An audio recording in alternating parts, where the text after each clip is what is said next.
or not, presidents watch the pump like everybody else, even since the days of Ethel.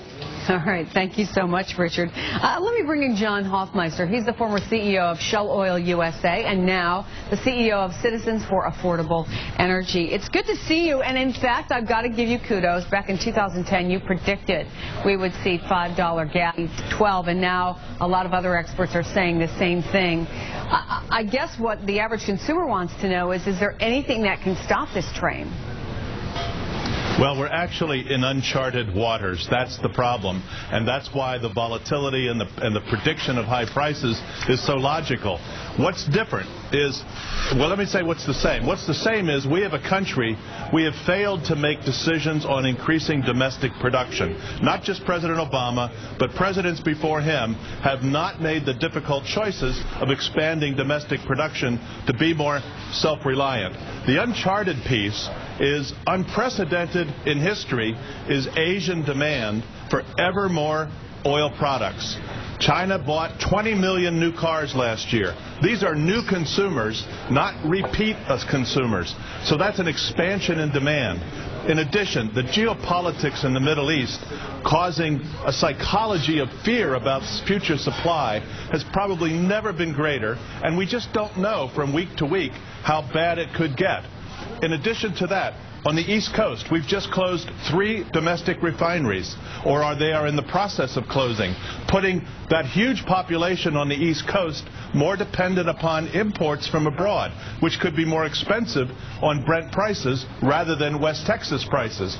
And so these things are combining to make it very uncertain, with the solution being more domestic production, which we don't seem able to commit ourselves to. And without that, I guess the question is, what are the prospects? Michelle Bachmann was criticized for saying that if she became president, she'd lower gas prices to $2 a gallon. But can any president really do anything to significantly reduce gas prices?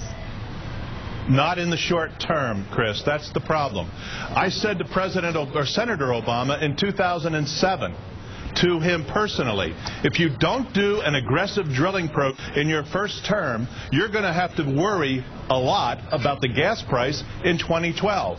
He said we're going to do biofuels. I said there won't be enough biofuels to make a difference. Here we are. We didn't have an aggressive drilling program, and he could well face how to explain $5 gasoline as he runs for his reelection. I think that's a serious problem for him. Is there anything in this current political climate that you see that could happen that at least would move us in the right direction from your perspective? Well, the only solution in the short term is, as the prior speaker said, drive less, so that the impact on the disposable income in the average family's pocketbook is not so serious. Demand destruction is a way of lowering prices in the short term, but then that denies people the pleasure of driving or the need for driving, and that's not a solid way forward. We can't just rely on efficiency and non-use, because that's not who we are as a people. We don't have public transportation to speak of.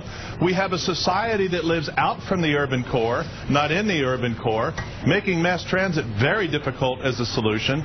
More efficient cars help, of course, but again, it's the out-of-pocket expenditure that people make at the pump that denies them the opportunity to buy other things. That's harmful to the larger economy. John Hofmeister, we are out of time, but fascinating conversation. Thank you so much. And thanks in part to high fuel prices.